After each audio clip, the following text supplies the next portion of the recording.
Hi guys, welcome back to just our Tip Tuesday. All right, today we want to talk a little bit about programming. So we want to talk about cycling and how that kind of works. So I'll let you kick it off for us. Sure. So actually this was brought up to me by an athlete the other day. They said they noticed that our programming had changed a little bit, and they said to me, hey, has our programming changed? I've been seeing really good results, which of course, as a coach, feels very good to hear. Yeah. And I said, well, yeah, we've been on a different cycle lately, Yeah. And that kind of got me thinking, like, oh, this might be something people like to hear. So the question is, when somebody's seeing really good results, the question might be, well, why don't we train like that 12 months out of the year?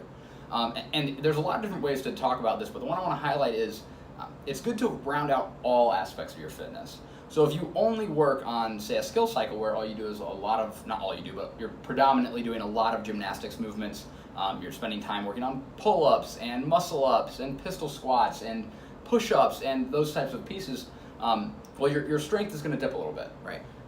You might get good at gymnastics, but you're going to lose another aspect of your fitness. And remember that in CrossFit, what we're trying to do is build, three avenues: your cardiovascular endurance and capacity, your weightlifting capabilities, and your gymnastics capabilities. So we have to target those at different pieces through different programs. Absolutely. And if you think about this, like let's take a diet, for example. Imagine if you were on the same diet all the time. What happens? Well, you adapt to it and you get very used to it, and you're just kind of running at normal. Absolutely. And not only that, but then you might also get kind of bored with it. You definitely would get bored with it. So, it's good to change things up every once in a while. So that's what we do. So like in terms of a cycle, whether it's a weightlifting cycle or a powerlifting or a heavy gymnastic skill cycle, or as he's already pointed out, cardiovascular, so your aerobic cycle. So it depends on what we're moving toward. But it's good after the course of 6 to 8 weeks, we change up that cycle. Mm-hmm.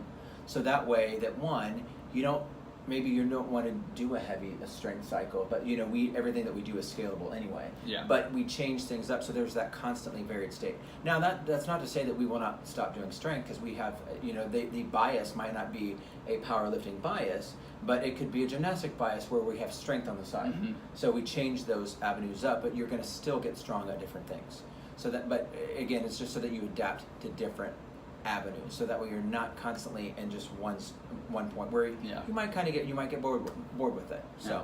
And just to kind of like illustrate that point that Jason was making, it's not that during a skill cycle or during a strength cycle we turn off looking at the other pieces. Absolutely not. So if you think about it like this, let's say we're doing an aerobic capacity, a cardio cycle.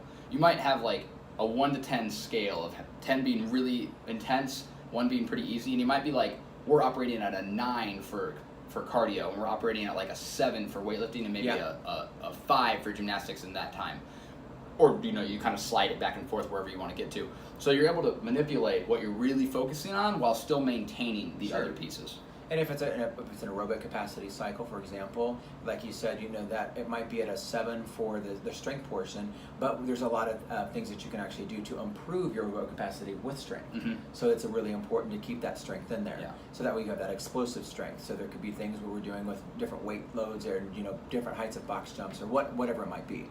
So, but yeah, we that's why we like to cycle things, and people are like, I definitely can see all these improvements, and we like you said, we love it's awesome to hear stuff. Yeah. So.